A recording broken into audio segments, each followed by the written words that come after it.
Okay. Just a few things going on today. Okay, so we continue to make further progress on the President's Port Action Plan, which will lower the cost of goods for American families by strengthening supply chains and modernizing port operations. And today I wanted to highlight that the Department of Transportation awarded $12.6 million in grants to 9 marine highway projects across the country in Delaware, Hawaii, Indiana, Kentucky, Louisiana, North Carolina, New York, New Jersey, Tennessee, Texas, and Virginia. These investments through the America's Marine Highway Program will help us move more goods more quickly and more efficiently and help our agricultural exports get goods to market. The announcement follows the successful first step of the Port Action Plan, which provided the Port of Savannah $8 million to set up container yards in Georgia and North Carolina, freeing up dock space and speeding up the flow of goods in and out of the port. 3 container sites are already in operation in Savannah, Statesboro, and Atlanta, and are already supporting Georgia businesses such as Home Depot, Carter, and agricultural exporters. And one more piece of good news for shipping costs. New data today confirms the cost of shipping a container between Asia and the West Coast is more than 25% lower than it was 3 months ago. So about $6,000, I was not a math major, $6,000 lower than it was 3 months ago, as this chart shows you. And that's important for the American people to understand and know, because if the cost of shipping a container is less expensive, it means that more goods can be shipped, that there should be more on the shelves stocked, and that the cost of goods also will come down. We've seen that play out, but this is definitely a positive sign. Also wanted to give you a bit of a sense of the week ahead. We'll have more to come in the coming days, I promise, but I can confirm for you that on Thursday, the President will award the Medal of Honor to 3 Army soldiers for acts of gallantry and intrepidity above and beyond the call of duty. And their stories are so amazing. I just wanted to take a brief moment to highlight a couple of them. Sergeant First Class Alwyn Cash will receive the Medal of Honor posthumously for his service as a platoon sergeant in Iraq on October 17, 2005. Cash was conducting a nighttime mounted patrol when the Bradley fighting vehicle he was in charge of was attacked by enemy small arms fire. An improvised explosive device disabled the vehicle, causing it to become engulfed in flames. After extracting himself, he set about extracting the driver and his peers trapped in the troop compartment. Despite the severe 2nd and 3rd degree burns covering the majority of his body, he repeatedly entered the burning building to retrieve his fellow soldiers. He selflessly refused evacuation until all of the other wounded soldiers were evacuated. His heroic actions at the cost of his life saved the lives of his teammates. Also being awarded a Medal of Honor is Sergeant First Class Christopher Solis, who will receive the Medal of Honor also posthumously for service as the leader of the Special Operations Unit in Afghanistan on July 12, 2018. Sergeant Solis led an operation to clear an area of enemy forces. When a large enemy force attacked, Sergeant First Class Solis voluntarily exposed himself to intense enemy fire multiple times to retrieve and employ a heavy weapon system, direct and lead a medical evacuation via helicopter, and act as a physical shield for his team, the aircraft and its crew. After being hit by enemy fire, he motioned to the aircraft to depart rather than remain to load him. His selfless actions saved the life of the evacuated partnered force member and almost certainly prevented further casualties. He died of the wounds he received in combat. And finally, Major Sergeant Earl Plumley will receive the Medal of Honor for his service as a weapons sergeant in Afghanistan on August 28, 2013. Then Staff Sergeant Plumley responded to a complex enemy attack when a massive explosion tore a 60-foot breach in the base's perimeter wall, and 10 insurgents wearing suicide vests poured through. Staff Sergeant Plumley and 5 Special Operations members mounted 2 vehicles and raced toward the site of the detonation. Without cover and with complete disregard for his own safety, Staff Sergeant Plumley repeatedly advanced on the enemy force, engaging multiple insurgents with only his pistol, killing 2 insurgents and engaging combatants at close range, including an insurgent whose suicide vest exploded a mere 7 meters from his position. Undeterred, he joined a small group of American and Polish soldiers who moved to counterattack the infiltrators and carried a wounded soldier to safety. So the president looks forward to honoring 2 of those individuals posthumously and 1 on next Thursday when he awards the Medal of Honor. With that, Colleen, why don't you kick us off? Okay, thanks, Jen. I wanted to ask 2 questions. One is, can you talk a little bit about the, White House outreach to Senator Manchin and other senators on the Build Back Better Act in relation to the recent CPI index reports today? And then the second question is, I wondered what else the White House can do or should be doing with regards to women's reproductive rights, given everything that's happening. Specifically today, there was a ruling out of Texas that keeps the restrictions intact while the lawsuits play out. So I just wondered what else, aside from the codification of Roe in Congress, can and should the administration be doing? Absolutely. Well, let me take the first one first. Let me first say that as it relates to the CPI, or the Consumer Price Index data this morning, let me start with the data. The data was taken in November. Even since that time, over the course of the last nearly 2 weeks, we've seen a decrease in costs in some of the areas that account for a big percentage of the rise in inflation. So about 50% of the inflation numbers, is attributed to the rising gas prices and the rising car prices. On gas prices, and we had a chart, maybe they'll pull it up again, that Brian Deese, our NEC director, talked about just yesterday. What we've seen in recent days are gas prices are coming down from their peak, and this obviously is not captured in the data, since the data was through the course of November. So in 20 states, gas is below their 20-year average in real terms, and natural gas is down 25% from its November average. We attribute this to a range of factors, including the president tapping the Strategic Petroleum Reserve in coordination with partners around the world. But more broadly, we're seeing positive signs of supply chain bottlenecks being addressed that are helping address this as well. And we expect those numbers to continue to decrease across the country. The other piece and gas, I should also note, on the wholesale market is down over 30 cents per gallon since its peak, which is, again, a good sign. The other piece, as we're seeing as it relates to cars, is wholesale car prices are down as well. Or used car prices are down as well. So when car dealers are purchasing cars, they are at a lower cost than they were before for a range of reasons, including the availability of chips, because we've helped solve some issues in the supply chain. That means that as we look to the first quarter of next year, or the first couple of months of next year, those car prices are going to keep coming down. One other third note, let me just note in the data, one of course, the factors as it relates to costs that consumers are experiencing, the American people are experiencing, is, of course, the cost of food when you go to the grocery store. 25% of that, our economists or economic experts estimate, is related to meat prices. You go, you buy a pound of burger, you buy a poultry, whatever it may be. And our assessment here, and we've taken steps as it relates to our competition agenda, is that dominant corporations in these industries are taking advantage of their market power to raise prices while increasing their own profit margins. Meat prices are a very good example of that, something we're working to crack down on. And just to give you a sense, gross profit margins for big meat processors are up 50%, and net margins are up over 300%. That should not be the case. That is not all attributed to supply chain issues, et cetera. So I just wanted to dig into some of the data things there first, but I will note as it relates to how we have these conversations now with this data out, our argument is that this makes passing Build Back Better even more imperative, even more important, because what Build Back Better will do is it will start cutting costs early next year, including for childcare costs, cutting them in half in 2022, making preschool free for many families starting in 2022,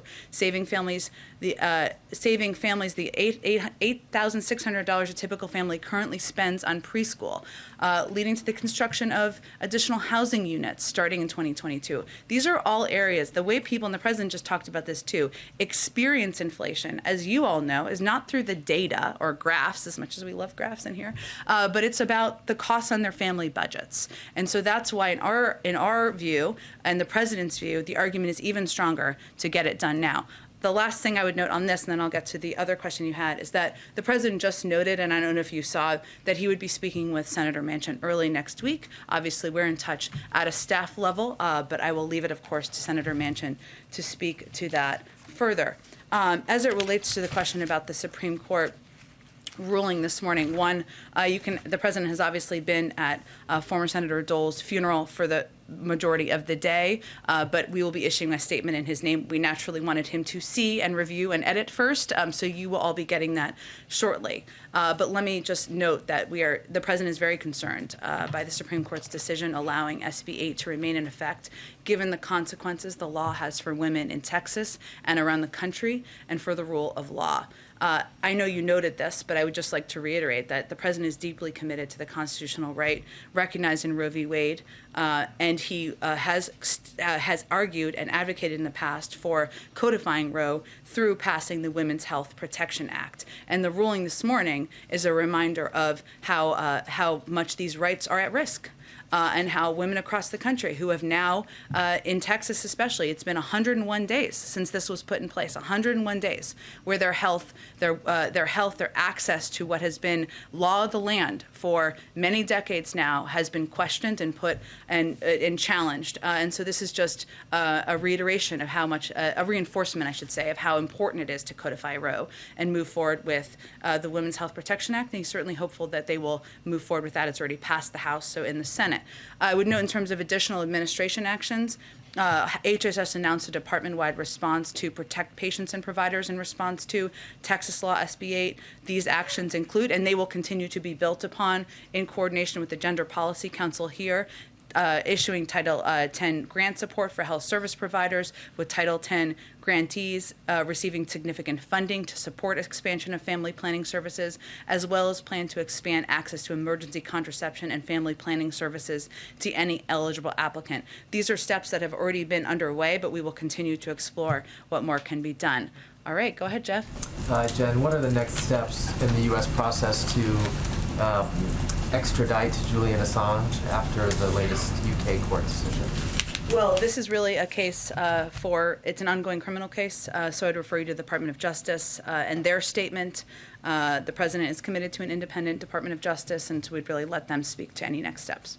And on another topic, Russia spelled out some specific demands for NATO today, including that NATO should rescind its promises that Ukraine and Georgia may eventually join the alliance, and that NATO not deploy weapons in countries that border Russia. What's the U.S. response to that? Have you seen those, and can you give us an update on when that meeting between the other NATO countries, the U.S. and Russia, will take place?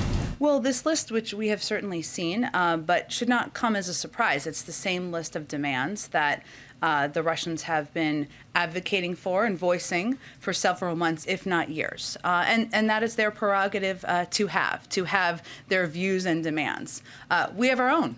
And we have our own concerns about security circumstances around the world, including, of course, on the border of Russia and Ukraine. Russia can raise their concerns. We can raise ours. Europeans can raise their concerns. That's the whole point of having a dialogue and a discussion.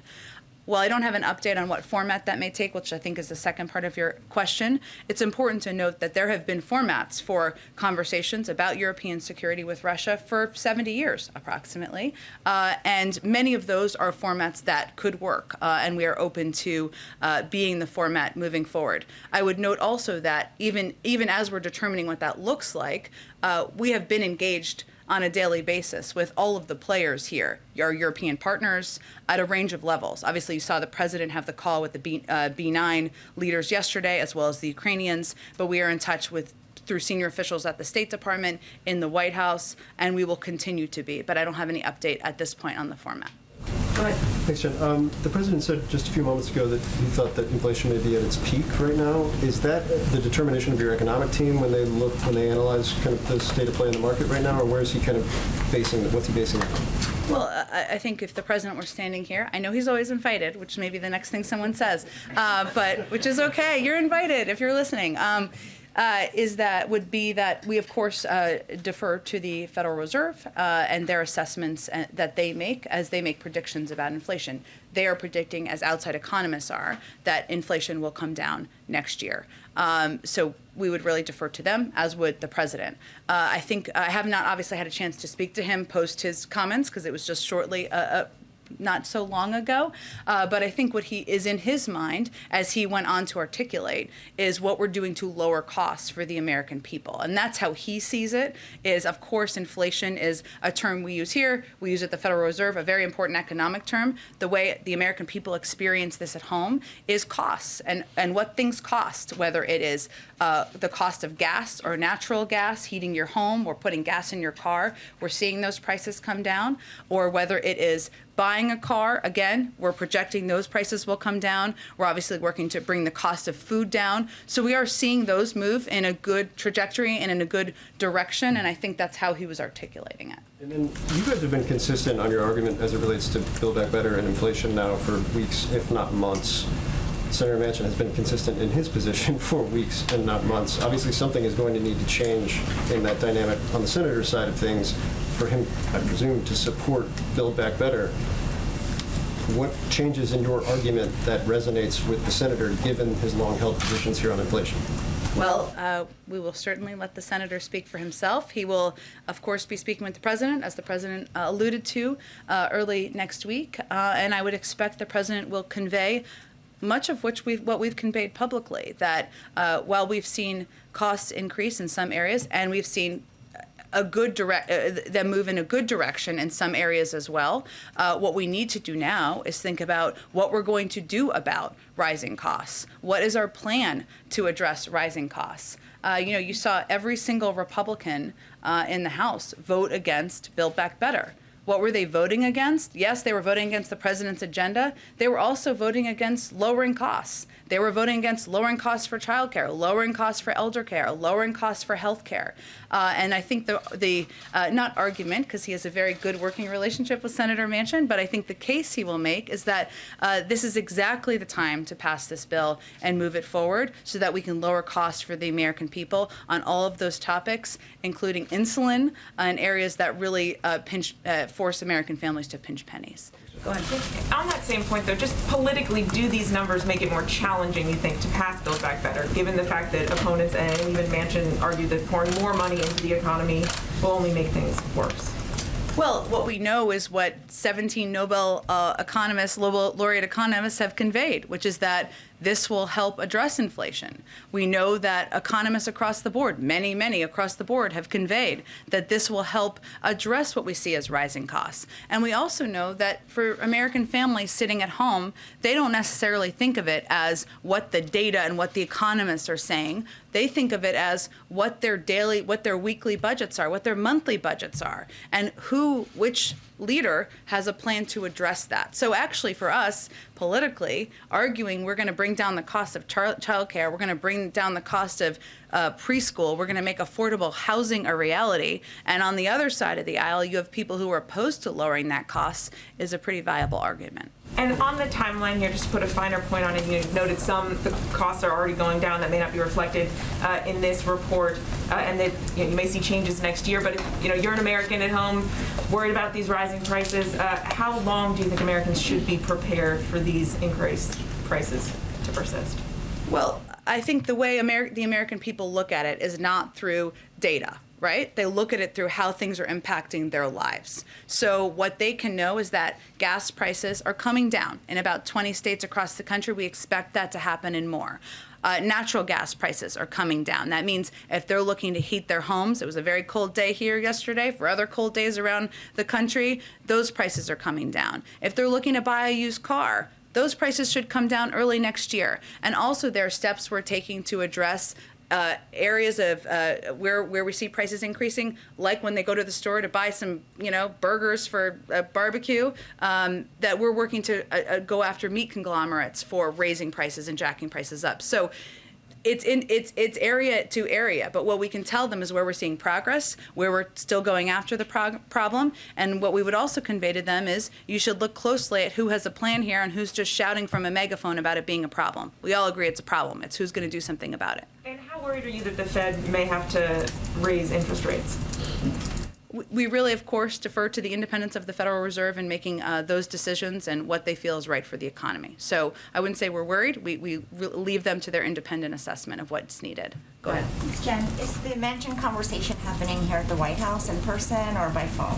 I don't have anything on the format, and obviously we've been in close touch with Senator Manchin, but I just was echoing what the president said just a few minutes ago. And then on Assange, the High Court issued its ruling in part because of assurances from the administration that Assange would not be kept under the harsh conditions that are typically reserved for high security prisoners. Can you talk about what assurances those were and where he might be held? Well, it's really all through the Department of Justice, which is where those discussions would happen, so I'd really point you to them. Okay. And then one more on COVID, because the president received a briefing yesterday. Is there anything you can share about what the doctors told him, especially because it's been about 2 weeks since Dr. Fauci said it would be 2 weeks until we had more definitive information about Omicron? Well, he said it would be 2 weeks, a few weeks. Obviously, we want to wait until there's an assessment that the doctors feel comfortable and confident in providing to the American people. I don't have an update for you here today, but as soon as they have an assessment to make, they will make it. There's also a briefing this afternoon with the COVID team as well. Thank you. Go ahead. Thanks, Jen. Republicans are circulating a modified version of the CBO score for Build Back Better. In their version, it included extensions of programs without being paid for, which we understand is not how the president put forward this legislation. But the reason that they're saying they did that is because Lindsey Graham says if you believe these programs are going to go away after 1 or 2 years, you shouldn't have a driver's license. We all know child tax credits are not going to go away after a year. What does the White House say to that? Well, to quote of all people Norm Ornstein at the American Enterprise Institute, who put this quite well, quote, "You can't assume programs will be extended just because Lindsey Graham wants to assure that. An estimate based on what's not in the bill is bogus and fundamentally dishonest." I mean, this is not a CBO score. This is a fake CBO score. It's not about the existing bill anybody is debating or voting on.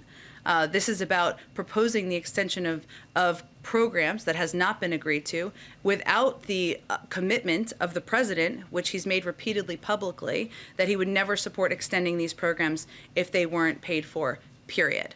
That has been his commitment. That is his commitment. I would also note that there's a particular irony here that it shouldn't be lost on Senator Graham. Maybe it is lost on Senator Graham. I don't know. That the plan they proposed and passed into law, the 2017 tax cuts, were $2 trillion, which were not paid for in any way, shape, or form. That didn't seem to upset them at all.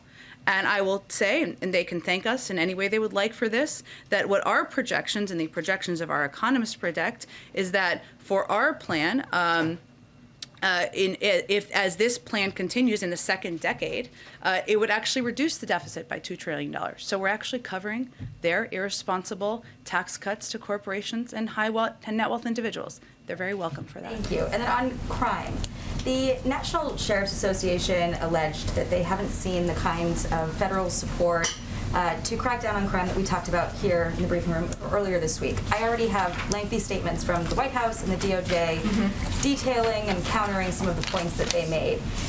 But more broadly, if the feeling among communities and law enforcement groups is that things are getting worse and not better, and that they're not visibly enough seeing results from what the White House is doing, how can the White House project a stronger image that they're tough on crime and crack down on this?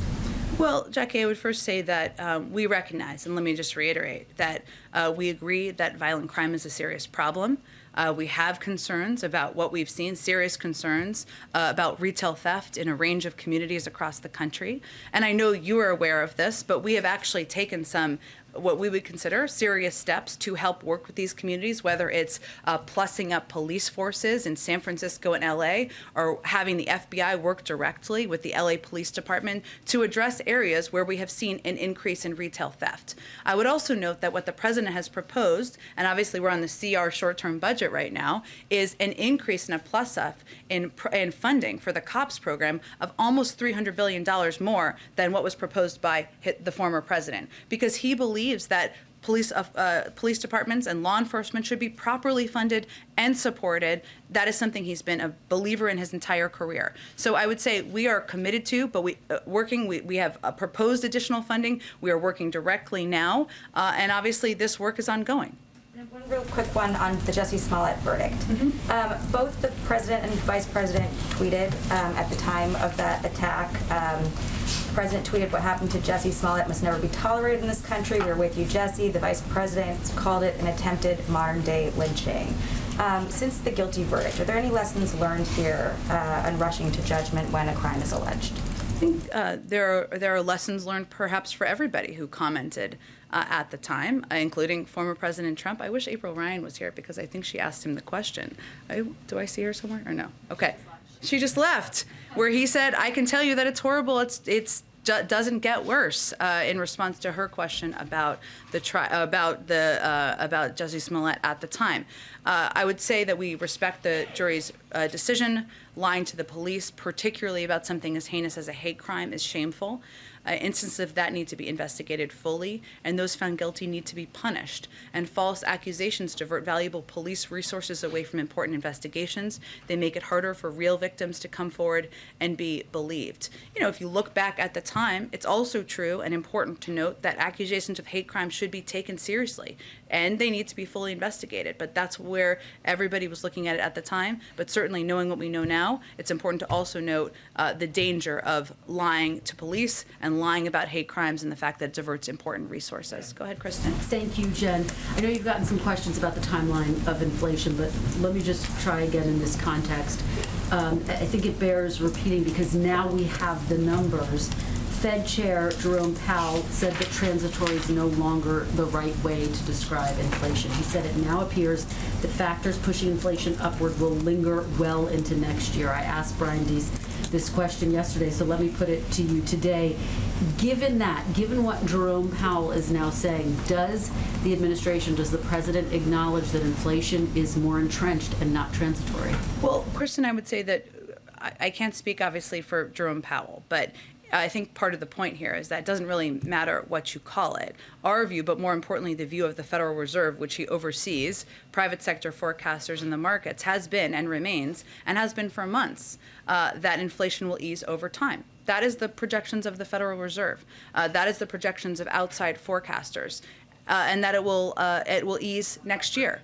And that our supply chain issues and higher prices are rooted in the pandemic, which will subside as it gets under control. So I can't parse for him his comments, but they make projections on a regular basis, on a predictable basis, which is important for the markets, important for people to look to, as do we, which I think is the most important thing to watch. They are predicting, as they have for months, which hasn't changed even when he made those comments, that it will subside next year.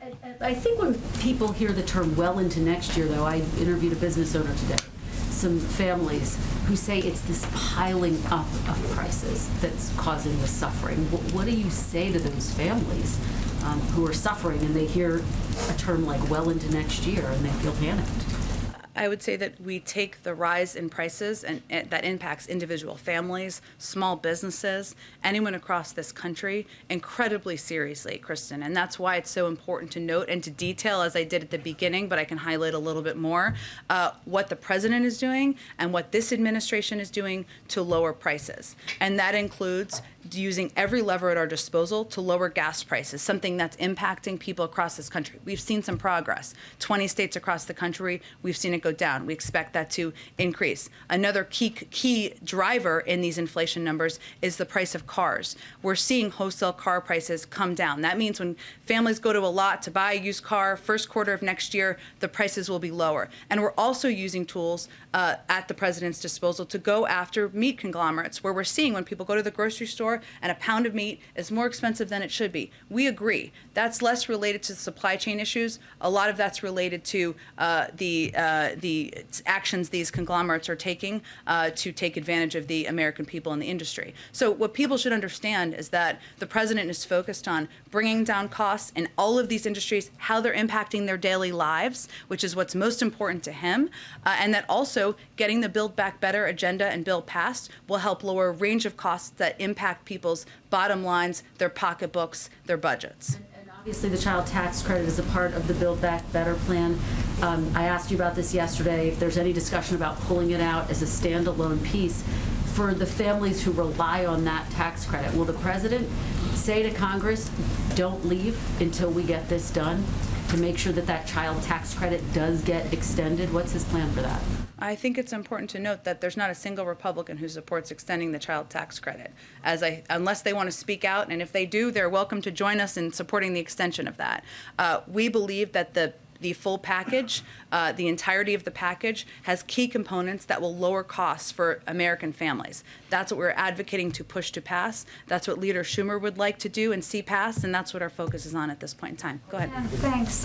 Going back to abortion, what path does this White House see for the Women's Health Protection Act, given the current balance in the Senate? Would you advocate for a filibuster carve-out in order to pass that bill and protect access to abortion? I would say that we would like to see that bill come up for a vote in the Senate. We would like to see that bill move forward, but in terms of the mechanism for that, I don't have anything new on that. We will defer to leaders in the Senate. And then also, there's some reports today about conversations among senators about potentially exploring a rules change to expedite ambassador nominations. Is the White House involved in this conversation at all? And how worried are you about a scenario where tensions are escalating at the border of Ukraine and you don't have ambassadors in some of these key European cities? We're deeply worried about it. It is true, let me first state, having worked at the State Department for a few years, that we have a very talented foreign service team and officials around the country, around the world, and career officials that are around the world. But it should be that if there are qualified, talented, experienced nominees who have been nominated by a president to serve in key positions around the world, they should move forward through the Senate. And what we're seeing now is that there is a delay in process. A number of these nominees will end up with a majority of votes. Not everyone, but a vast majority of votes, Democrats and Republicans. Yet there's an insistence on hours and hours of debate that's slowing the process. And you're absolutely right. There are key countries in the world where we have not had ambassadors. The president has been in office for almost a year now, and they're still not confirmed. So it is an area of serious concern. In terms of the process piece, I'd have to check on that in our engagement. I'll talk to the legislative team about that. Go ahead. Jen, the CENTCOM commander did an interview this week in which he indicated that the 2,500 troops in Iraq might come under increased pressure from Iranian-backed militias that want the U.S. out of Iraq. One of the reasons the president pulled out of Afghanistan was because he was afraid that American troops there would come under increased risk if the Taliban took over the country. Can you explain why the U.S. presence in Iraq will remain if the president was so interested for that reason getting out of Afghanistan? I have to talk to our national security team about their specific view on this, and probably the Department of Defense and their team about it.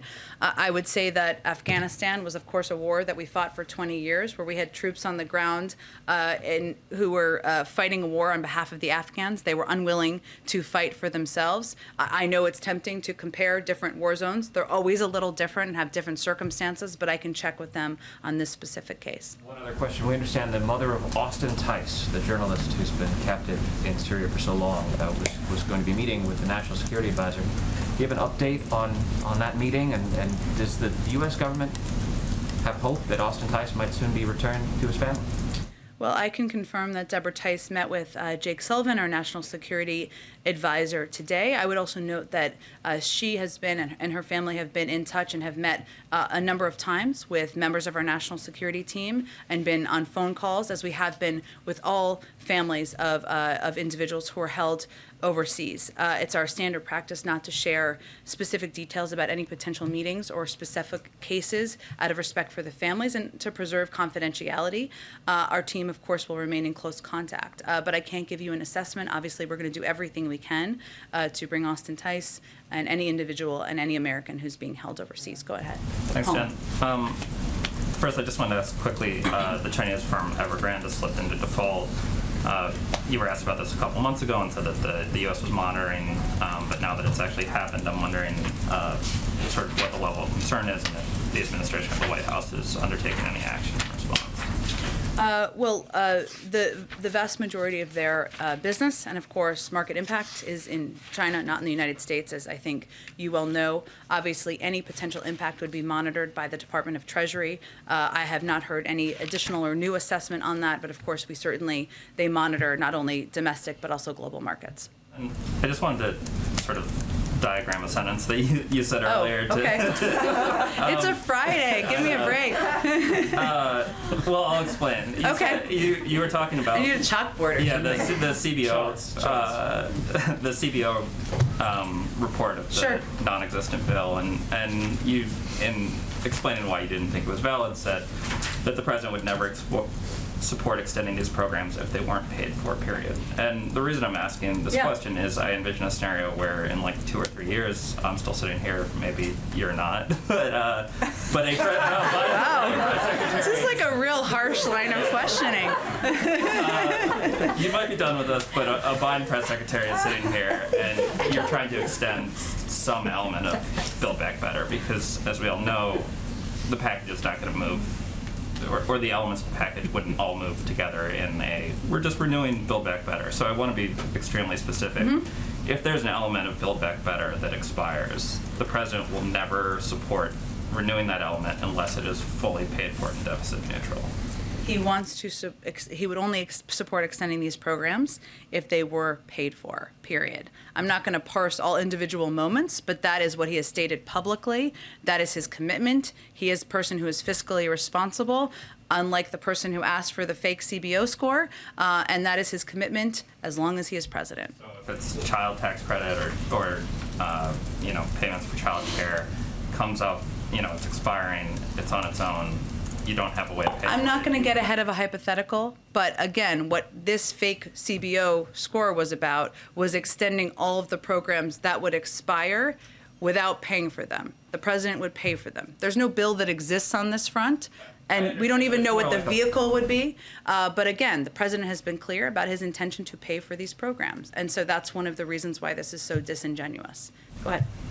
You're saying that Americans aren't focused on big picture data lines, but yesterday Brian talked to us for 40 minutes about lots of data points that are moving in the right direction. Yeah. So I'm wondering, given all of those things and given what you're talking about, prices month to month moving in the right direction, what's the White House's big picture view on why so many Americans are so pessimistic about the economy and about the direction of the country? Because another data point is more and more Americans are saying wrong track on monthly polling on that key question. Well, there are certainly Americans who look at data. I'm not suggesting that. Many of them work in New York and other places. I'm conveying that the way people experience it, I think you know what I'm saying, but the way people experience it, and the president just said this as well, is not by looking at charts in the paper, right? As much as we love charts, because they're important for us to note, it's about their monthly budget and how much it takes to fill up their tank of gas, how much it takes to buy meat to have burgers for a barbecue. That's what I was saying.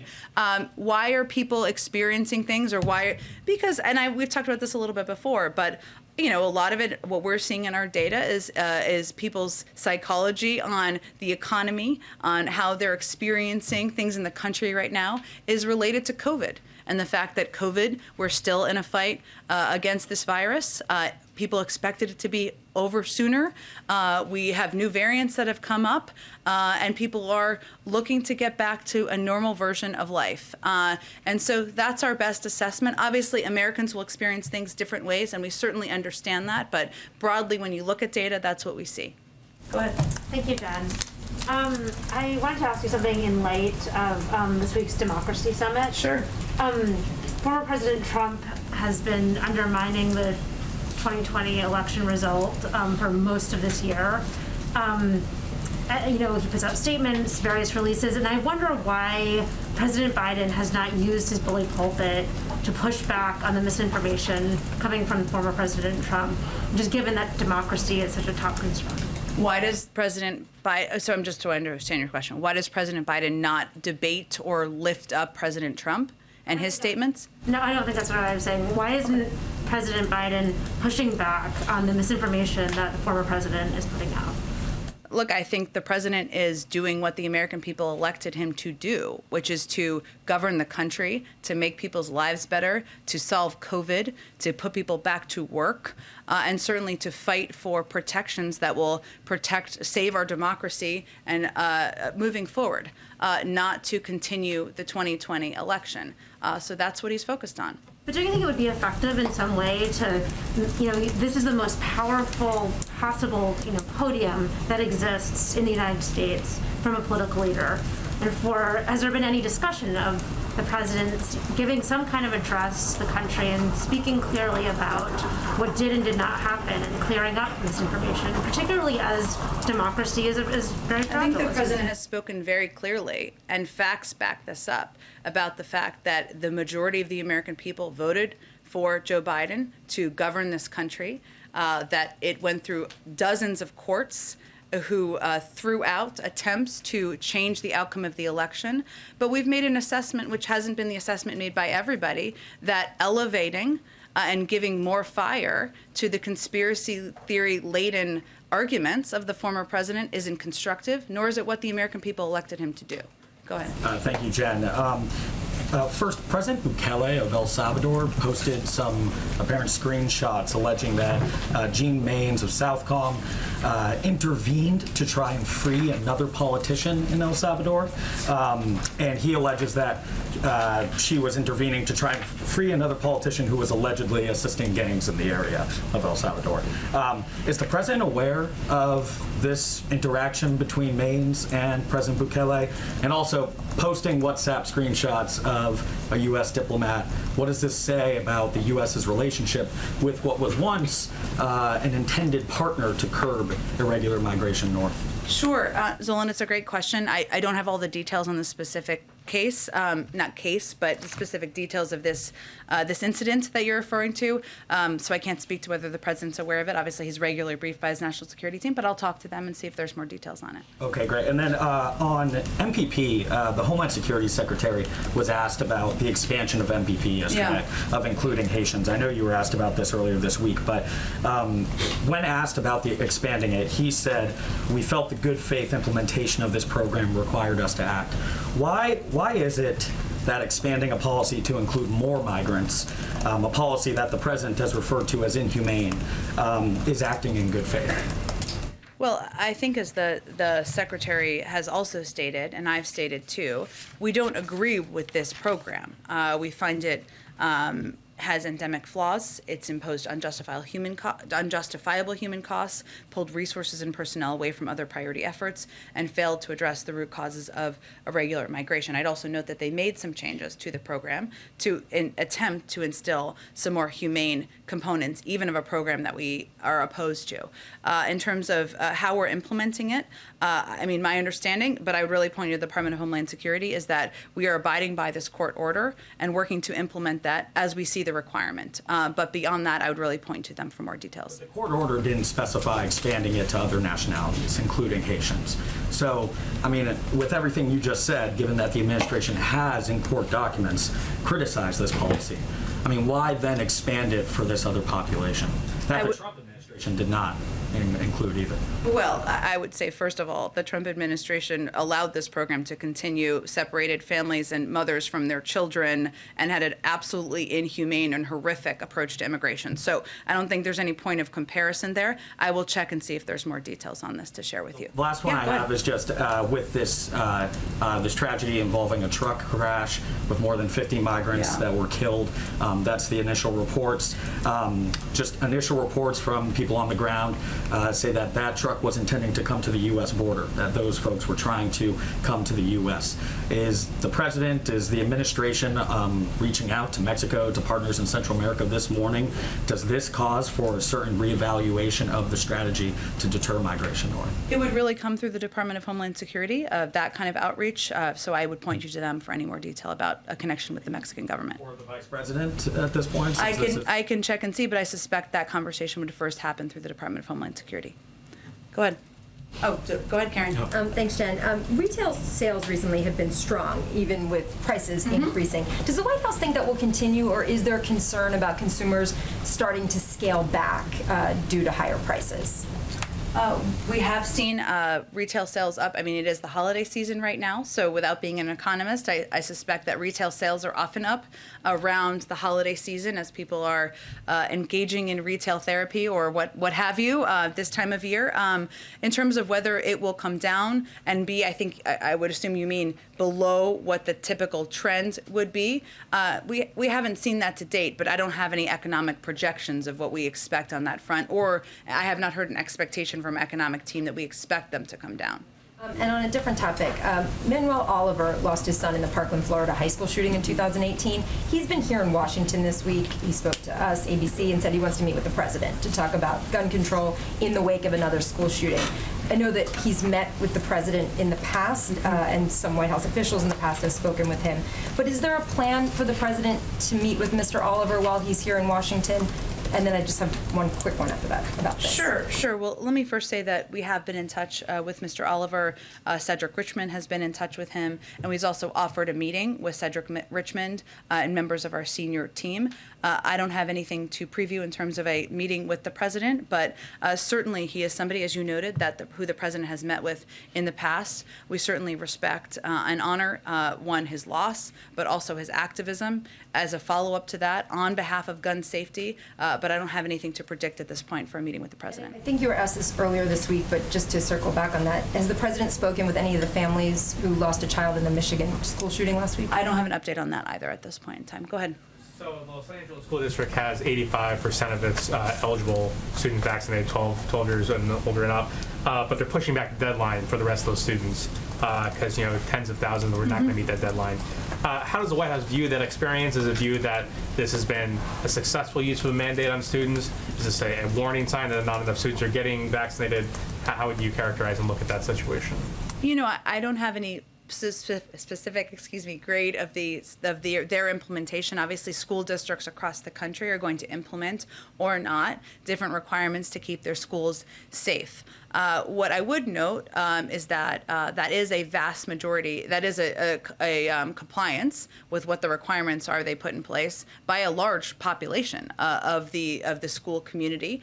And that is something they have made the decision will make their community and their school safer, make parents feel more comfortable and confident in sending their kids to school. That's ultimately a good thing, but different schools are going to implement it differently. I think the president's principle is ultimately that there should not be a cliff, that there should be efforts to find accommodation, to ensure there's counseling, that there's communication and education about the efficacy of vaccines or alternatives like testing, and that is certainly something that we've conveyed to entities across the country. One more question on schools. Obviously, the White House wants schools to be open and been encouraging schools to open. Yeah. Many schools are fully open. But inside schools, there are often very strict rules. For example, sometimes students are required to eat outside or eat distant from each other, not talk to each other while they're eating. Does the White House want to see those rules lifted as well to get back to a more normal school experience? Well, schools are taking steps, especially since we've only recently approved through the CDC and FDA vaccines for 5 to 11-year-olds. They're not approved for kids younger than that, to keep their kids safe and keep students safe. I will tell you, I have a 3-year-old who goes to school, sits outside for snacks and lunch, wears a mask inside, and it's no big deal to him. I'm not saying that's the case for everybody, but these are steps that schools are taking to keep kids safe. And I think the vast majority of parents appreciate that. Obviously, we want to get to a point where we're turning to a version of normalcy for everybody, right? Where you're not sending your kids backpack with 7 extra masks, right? Where you're not adding 2 hats so that they're warm outside for a snack. There's no question that's the case, but we also think the most important thing should be safety, the safety of kids, keeping kids in school, which the president is very focused on, and some of these steps, creative steps that schools have taken, have enabled that to be possible. Go ahead, Tina.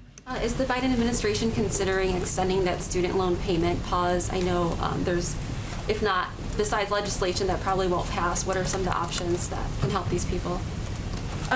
You're talking about the student loan payment pass that expires in February, just for clarity. So in the coming weeks, we will release more details about our plans, and we'll engage directly with federal student loan borrowers to ensure they have the resources they need and are in the appropriate repayment plan. We're still assessing the impact of the Omicron variant, but a smooth transition back into repayment is a high priority for the administration. The Department of Education is already communicating with borrowers to help them to prepare for return to repayment on February 1st and has secured contract extensions with loan servicers. So we are preparing for a range of steps here. These steps have provided, I would just note, more than $12.5 billion in discharges to nearly 640,000 borrowers, plus tens of billions more saved by the 41 million borrowers who have benefited from the extended student loan payment pause. But it expires February 1st, so right now we're just making a range of preparations. And then on the Olympics, China earlier this week said when they learned of the diplomatic boycott that there might be some retaliation. Are there any counteractions that have been discussed within the administration? We would certainly let China speak for themselves. As we noted when we made this announcement, we felt, the president felt, that we could not proceed with business as usual and send a diplomatic delegation to the Olympics. But obviously, we work with China on issues where there is agreement, and we make clear where we have concerns. And that includes our strong concerns about human rights abuses, specifically in Xinjiang. Go ahead. Thanks, Jen. Just following up on Steve's question on Austin Tice. Yeah. You mentioned that the administration is doing everything it can to free him. Does everything include direct engagement with the Assad government in Syria? I'm not going to detail anything further. Our objective is, of course, bringing people home. And not just the Tice family, but other families of those who have been held captive have criticized the president that they haven't seen direct personal engagement on their family cases. Maybe you could explain what the president has done directly to help free some of these Americans abroad. I'm not going to detail the president's engagement because it's not advantageous to our objective of bringing people home. What I can tell you is that Austin Tice's mother and all of the families of Americans who are being held overseas have been in touch with our national security team, have been in touch with Jake Sullivan and other senior officials in a range of departments at the State Department and others multiple times, and we are absolutely committed to closely coordinating with them, to doing everything we can from here in the United States government to bring their loved ones home. Go ahead. Following on that UK court ruling on Assange, has the president ever given any consideration at all to a pardon? And also, what is your response to the message in some quarters that prosecuting Assange is an assault on freedom of speech, freedom of press, information, etc.? Well, I would again reiterate that this is a case that is still ongoing. It's really under the purview of the Department of Justice. They've put out a statement. I'd point you to that for any further comment. I would say, broadly speaking, outside of this case, that the president has been an advocate for freedom of speech, freedom of press. He's holding a 2-day democracy summit that's wrapping up today. The freedom of media and press is a central component of that. He announced an additional tranche of funding to ensure we're advocating for that. And he is somebody who's going to continue to advocate that domestically and internationally through the course of his presidency. Go ahead, Nadia. Thank you, Jen. You said you're expecting the price of oil to go down soon. What do you base that on, and will the president reach out to the OPEC Plus producer countries again? And I have another. Well, we've already seen the price go down some, so I was basing it on what we've seen in the data in the oil markets. And yesterday you talked elaborately about a possible sanctions, economic sanctions on Iraq, on Iran. And you said that you will send delegations perhaps to the UAE and talk to your allies like Japan or South Korea and the rest. 2 questions. Number one is, are you going back to the maximum pressure campaign that the previous administration used to convince Iran to come back to the negotiation? And second, what kind of leverage do you have on China to stop importing Iranian oil? Well, I would say first, we're not using the last administration approach as a model. They pulled out of the Iran nuclear deal, which meant that they've been able to proceed and progress in their nuclear program without visibility from the United States or the global community in a way that it leads to a reduction in everyone's security and is ultimately has enormously negative impacts globally. As it relates to what our leverage is on China, China was a constructive member of the P5+1, has continued to be, and obviously there are certain restrictions and requirements everybody would have to implement in order for this to move forward. That's all part of the negotiations. I don't think anyone wants to see Iran acquire a nuclear weapon. I'm not sure if you would call that leverage as much as something that is important to the security of the global community. Go ahead. Thanks. On China, U.S. Trade Representative Catherine Tai has previously said there's this range of enforcement mechanisms on the table to hold China accountable to the Phase 1 trade deal, but China's on track to fall short of the goals, primarily boosting imports of U.S. agricultural goods. How confident is the president he can hold China accountable to those commitments in time, since those obligations are expiring? Well, I know they're expiring at the end of the year, right? Am I remembering this correctly? So we have a couple more weeks. Ambassador Tai is, of course, a running point for the administration on the implementation on these phase 1 negotiations and discussions. I don't have an update from here, but I can certainly check and see if there's more to report. What message does it send to American farmers who were, hoping for a boost from these export obligations if they aren't met, and should we expect the president to take action if that is the case? Well, as you know, there's an ongoing review and assessment, maybe this is what I shorthanded was referencing, that is being overseen by Ambassador Tai about these tariffs and how they impact negatively, unintentionally, certain industries in the United States. I don't have anything to preview on that front, but that is also an ongoing process that's happening right now. Go ahead. Thanks, Jen. A follow-up on that question about El Salvador. What's the White House response to the president of El Salvador accusations against the U.S.?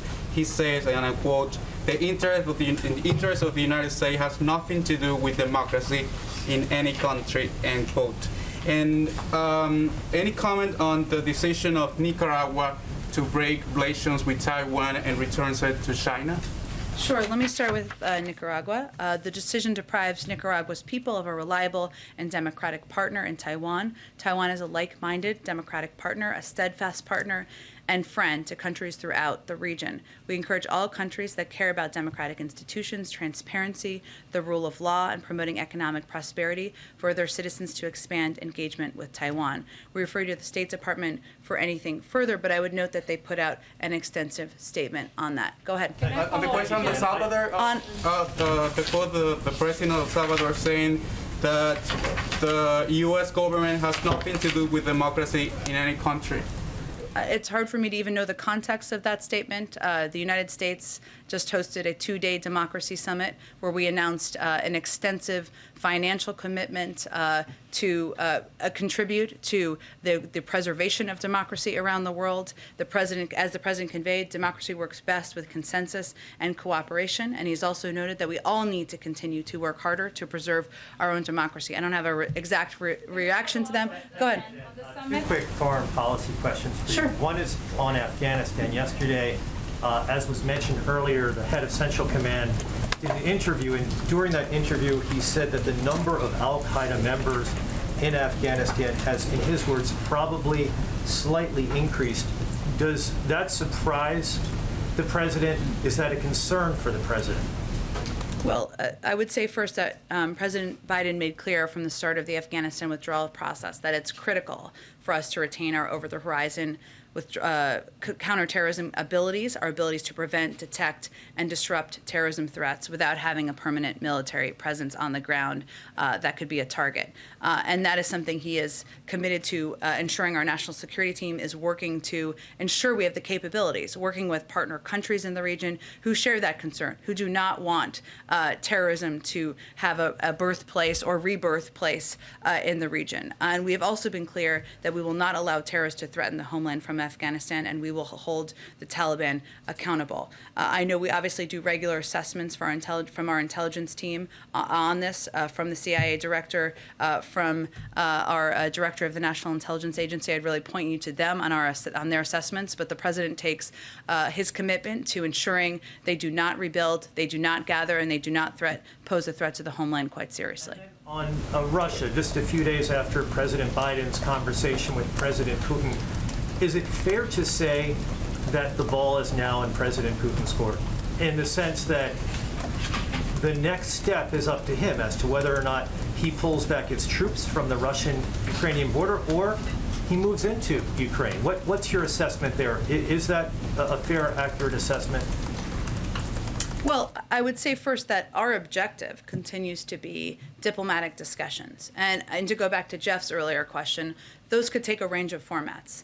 There's decades of precedent on this, and a lot of formats that exist where those could continue, and those could, and that is really our objective and our focus. Those would not, of course, involve just the Russians. Our overarching approach here is that we're not going to have conversations without the key players involved, whether that is conversations about Ukraine without Ukraine or conversations about NATO without NATO. Those are our principles. So that's really what our focus is on at this point. Obviously, all of this effort effort, diplomatic effort to date, coordination with our European partners, the president's very direct conversation with President Putin was meant to convey very clearly that if he were to choose to invade, there would be severe and significant economic consequences. Obviously, he is the one who has control over the military troops of Russia, not other countries. But certainly our effort and our focus is to have those diplomatic discussions and have the ball move forward through that channel. I think I'm going to have to wrap it up here in just a moment. Let's go ahead. Thank you, Jen. I have two quick follow-ups. Sure. The first is, you've been consistent on this, and so has the president, about your support for codifying Roe v. Wade. Yeah. What's more, Speaker Pelosi and Majority Leader Schumer have also voiced their support. Has the White House been doing outreach on this, and do you think that you would have the votes to be successful? I can't give an assessment of the vote count at this point. What I will tell you is that we have been engaged with leaders on Capitol Hill, many of whom have been quite outspoken about their concern and the need to move forward with the Women's Health Protection Act. Today, in light of the fact that women in Texas have been, for 101 days, they've had their basic access to women's health care, to their fundamental right that's been the law of the land for decades, be put into question and at risk. In terms of what our engagement will be, we will continue to be engaged. And the ruling this morning reinforces that there is more work to be done, reinforces that need to engage on Capitol Hill and with localities around the country. My second follow-up. Moments ago, you were pretty definitive when you said that President Biden would only support extending these programs if they were paid for, period. Does that necessarily mean that sometime in the future, President Biden would be prepared to raise taxes? Well, I think President Biden's been pretty clear about his protection of keeping taxes low for the middle class and lowering them. But we don't have any hypothetical bill we're talking about here. I think you've seen him convey that pretty clearly, and all of the bills he's supported have been consistent. But we'll have real conversations when real bills exist. Edward, why don't you do the last one? Thank you, Jen. So you talked about inflation here in the room, the highest we haven't seen since 1982. President's been in office about 11 months. What grade does the president give himself on his handling the economy?